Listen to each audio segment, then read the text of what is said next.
To eliminate this noise issue, we're going to apply the AC F27 dry film coating product.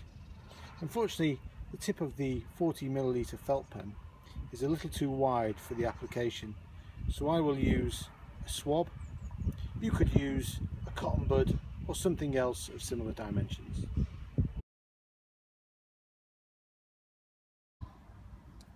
Applying the F27 with a swab.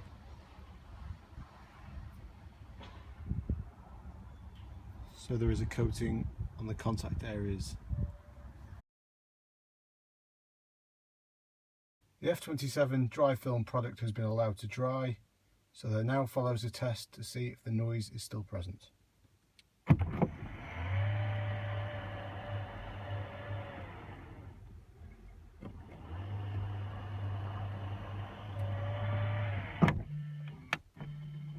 As you can clearly hear, the noise issue has been eliminated.